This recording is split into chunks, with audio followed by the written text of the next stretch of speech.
Sandeep, as you were mentioning, that this is a man we are speaking of who has always had the bigger picture in mind. He's never shied away or hesitated in using force to, in fact, work towards that vision he had for a unified India. And today, when we see our forces might as we speak in the form of this parade.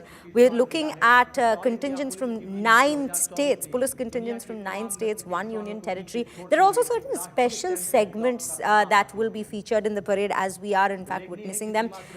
Just to name a few, the BSF dog squad, the Assam police motorcycle display, the BSF camel contingent and band.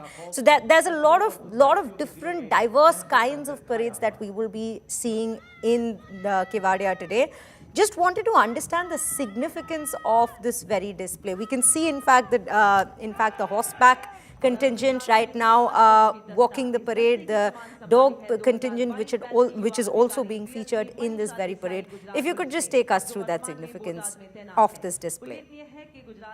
Well, Shreya, the thing about Sardar Patel is that he was India's first home minister, but he's also the person who led the transformation of the IAS and the IPS, the steel frames of India. And that is the reason why he's associated so closely with the Indian police forces, the Indian Central Armed Police Forces, all of this. So all of these parades from the marching contingents from the various states, and of course the Central Armed Police Forces like the SSP, the BSF, the ITBP, the CRPF, are all a tribute to the vision of this man who, laid the foundations for a very strong home ministry and, of course, the internal dynamics of India. He was, focused very clearly on India's internal security, because without first making a strong internal system, you cannot repel your enemies, your external enemies. So he worked very hard on knitting India together, building that steel frame which the police services and the administrative services provide. So the parades today are literally a tribute to this man, the first Home Minister of India, the Iron Man of India, and his vision for a unified India. As we are looking at 2047, the centenary of India's independence, Sardar Patel matters more for us in 2025 than possibly he did at any point in the past. So he is literally the person on whose vision a lot of the current political thought has been modeled on. A man who thought of a very strong, secure, independent, confident India. And this is the kind of DNA that India needs as we are heading into the centenary of our independence in 2047. And that's why Ekta Divas, which we've been celebrating since 2014, matters all the more, Shreya, for us. Sardar Patel is a visionary. He's one of our founding fathers of the present Indian Republic. And he is someone whose words echo even more greatly today than they did at any point in the past, Shreya.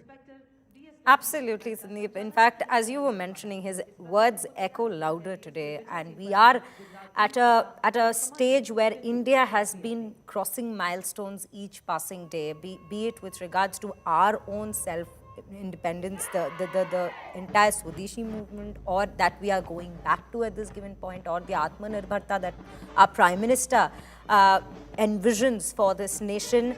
These are themes that we look at while we are in fact honoring the Iron Man. And even the military might that we see of India that's developing with each passing day, I think this display is but one of the biggest examples of that. Absolutely, Shreya. And Sardar Patel, you have to understand, was someone who's, as I mentioned, he believed in realpolitik. He wasn't taken in by the flattering smiles of the Chinese or, the friendly outward appearances. He knew the Chinese for what they were. And I mentioned that today because today, for the first time in India's recent history, we have a superpower, a potential superpower at our doorstep, who's sitting on something like nearly over 3,000 kilometers of our boundaries. We've never faced this in the past.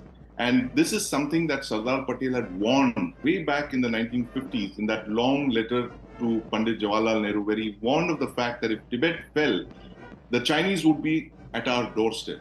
And he advocated many things like, strengthening our borders, building roads, building the kind of infrastructure that we are doing today more than half a century later, after having been woken up rudely by the Chinese, not once but twice along the borders. So Sardar Patel literally is the man who called a spade a spade. Shreya, he understood what the real world is. There is two ways of looking at the world. There's the Ramayana, which is the idealistic world where everybody is good. You have, good and evil. Everything is clearly defined. But then you also have the Mahabharata, which is where the world is in shades of gray.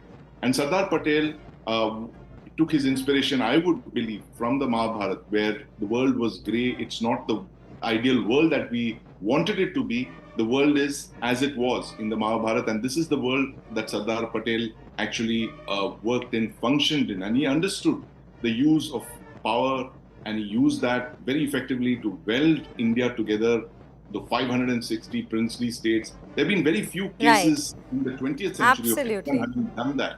And that's the reason why what we are seeing today is a big tribute to this Iron Man of India. Very true, very true. It is one thing to be idealistic with a vision of unity for our country, but it's completely different to be realistically working towards that very vision.